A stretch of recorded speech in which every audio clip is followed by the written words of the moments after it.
Hi friends, இன்றைக்கி ஒரு lunch combo பார்ப்போமா? இன்றைக்கி நான் வரமொச்சை புளிக்குழம்பு தாங்க வைக்க போகிறேன். அதுக்கு வந்து மொச்சப்பயிர் வந்து நல்லா வறுத்துக்கிறேன். இது நல்லா வாசம் வர்ற வரைக்கும் நல்லா வறுத்துருங்க. கருப்பானா பரவாயில்ல, டேஸ்ட்டாக இருக்கும். இந்த டேஸ்ட்டு பிடிச்சவங்களுக்கு இந்த குழம்பு செஞ்சு பாருங்கள். இப்போ நான் சாப்பாடுக்கு அப்படியே உலைய வச்சு விட்டுட்டேன். இந்த நல்லா அந்த மொச்சையை வறுத்து ஒரு 10 விசிலுக்கு வேக வச்சுருங்க. நான் இப்போ முட்டைக்கோஸ் கூட்டு தான் செய்ய போகிறேன். அதுக்கு கொஞ்சம் பாசிப்பருப்பும் கடலைப்பருப்பும் ஊற வச்சுருந்தேன். அதோட கொஞ்சம் சின்ன வெங்காயமும் 2 பூண்டும் சேர்த்துக்கிறேன். அதோட வெட்டி வச்ச காய், மஞ்சத்தூள், மிளகாய்த்தூள், கொஞ்சம் பெருங்காயத்தூள், உப்பு சேர்த்து ஒரு 2 விசில் போட்டு குக் பண்ணோம்னா முட்டைக்கோஸ் கூட்டு ரெடி ஆயிரும்.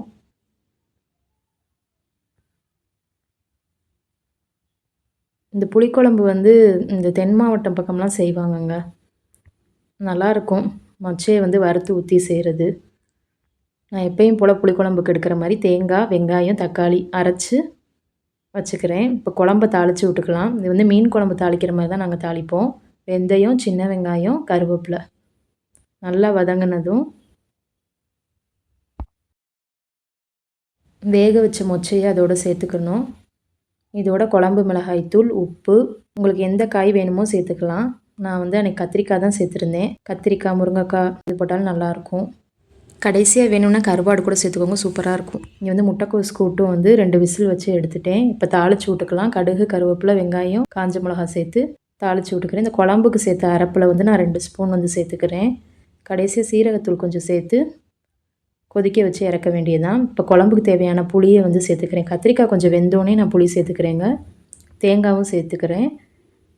இப்போ நல்லா இந்த குழம்பு வந்து கத்திரிக்காய் வேகிற வரையும் கொதிச்சிச்சுன்னா போதும். அவ்வளோதான், இங்கே கூட்டு ரெடி ஆயிடுச்சு. இப்போ காலையில் பிரேக்ஃபாஸ்ட்டுக்கு வந்து உளுந்தங்கஞ்சி தாங்க செய்கிறேன். இந்த உளுந்தங்கஞ்சி பவுட்ரு அன்றைக்கே நான் போட்டிருக்கேன். கீழே வேணால் உங்களுக்கு டேக் பண்ணுறேன். 4 பேர் குடிக்கிறதுக்கு வந்து ஒரு 5 பெரிய ஸ்பூனில் 5 ஸ்பூன் எடுத்துக்கிட்டேன். பெரிய டம்ளர் 3 டம்ளர் தண்ணி சேர்த்து நல்லா கொதி வந்ததுக்கப்புறம் நாட்டு சக்கரை சேர்த்து இறக்கிட்டோம்னா நமக்கு கஞ்சி ரெடி. கடைசியாக தேங்காய் பூ சேர்த்து குடிக்க நல்லாயிருக்கும். அன்றைக்கி இதுதான் எங்களுக்கு பிரேக்ஃபாஸ்ட்டு. உளுந்தங்கஞ்சியும் கொஞ்சம் பப்பாளி இருந்துச்சு, அதுவும் நறுக்கி கொடுத்துட்டேன்.